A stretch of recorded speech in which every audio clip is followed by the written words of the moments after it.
నమస్కారం M4 టీవీకి స్వాగతం. ఈ రోజు ప్రశాంతంగా ఉండే ఏలూరులో విధ్వంసం సృష్టించడానికి కొన్ని అరాచక శక్తులు వచ్చాయి.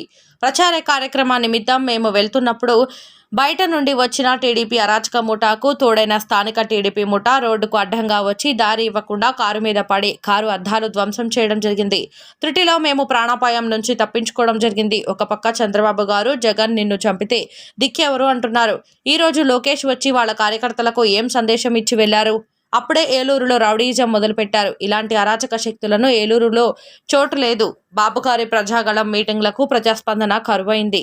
మొన్న దెందులూరు నూజివీడు మీటింగ్లలో మీరే చూశారు. నిన్న లోకేష్ మీటింగ్లకు కూడా ప్రజాస్పందన కరువై ఇలా లా అండ్ ఆర్డర్ సమస్యలు సృష్టిస్తున్నారు. అంటే ప్రజల నుండి స్పందన లేదని దాడులకు దిగుతారా?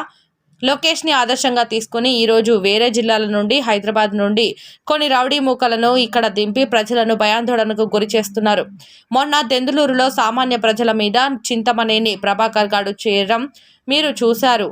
ఈరోజు చింతలపూడి నియోజకవర్గంకి వచ్చిన అన్ని నియోజకవర్గాల టీడీపీ కార్యకర్తలు మద్యం సేవించి నా మీదనే దాడి చేసి హతమార్చాలని చూడటం, ఇలాంటి చర్యలకు ప్రతిచర్యలు మేము చేయగలం. కానీ మా లీడర్ జగన్ గారు మాకు చెప్పిన విలువలు ఓడిపోతామని తెలిసి దాడులు చేసే వారికి ప్రజాక్షేత్రంలోనే ప్రజా మద్దతుతో ఓడించి బుద్ధి చెబుతాం.